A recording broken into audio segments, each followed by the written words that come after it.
우리가 읽고 쓰는 국어 어휘의 약 70% 이상이 한자어로 구성되어 있다는 사실 알고 계셨나요?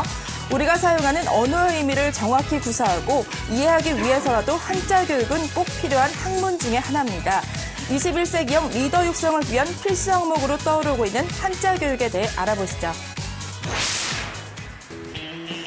최근 한국어와 한자, 한국사를 뜻하는 사만교육에 대한 관심이 뜨겁습니다.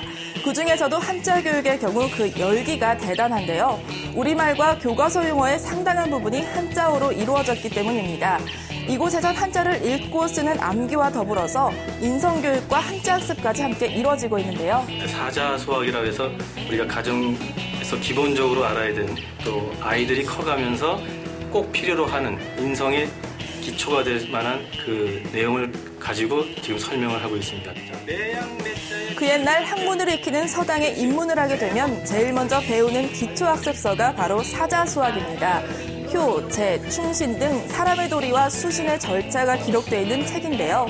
중국의 한 학자가 펴낸 책으로 기본적인 한자 공부는 물론이고요. 한자어로 이뤄진 중국어를 익히는 데도 큰 도움이 된다고 합니다. 최근에 이제 중국이 부상하고 또 일본과 한국이 동아시아가 부상하면서 동아시아가 공용했던 한자가 다시 이제는 과거의 문자가 아니라 미래의 문자, 오늘의 문자다, 이런 인식이 이제 팽배해졌고요. 이 한자 교육이 굉장히 아이들에게 도움이 많이 된다, 이런 인식이 멀리 사회에 만연돼 있다. 대부분의 학부모들이 영어나 수학에 비해 한자의 중요성에 대해선 잘 인식하지 못하고 있는 게 사실인데요.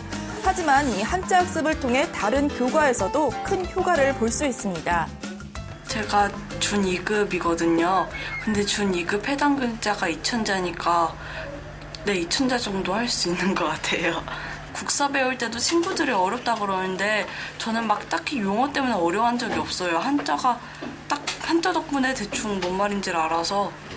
책을 읽을 때나 국어 수업을 할 때도 생각보다 어려운 단어들도 잘 알아듣는 것 같아서 그런 뿌듯함 같은 것도 있고, 이렇게 설명하시는 것 자체도 재밌고 해서 좋아요. 한자어를 제대로 파악하지 못하면 자칫 틀릴 수 있는 문제들이 있습니다.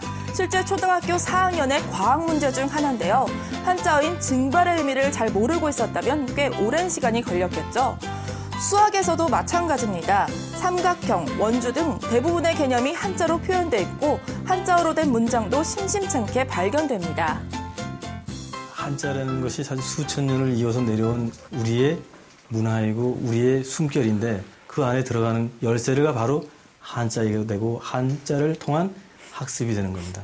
근데 그 부분이 우리가 그 열쇠를 뻔히 알면서도 그 부분을 감히 열고 들어가려고 하지 않는 부분이 있기 때문에 우리가 한자를 쉽게 접하지 못했던 거거든요. 특히 초등학교 4학년 때부터는 한자어로 된 용어가 많이 등장하게 되는데요. 저학년 시기에 한자를 제대로 익혀두지 않는다면 고학년이 돼서 한자를 아는 학생과 모르는 학생 간의 학업 능력 격차가 크게 벌어진다고 해요. 그렇다면 한자 교육 적절한 시기가 있을까요?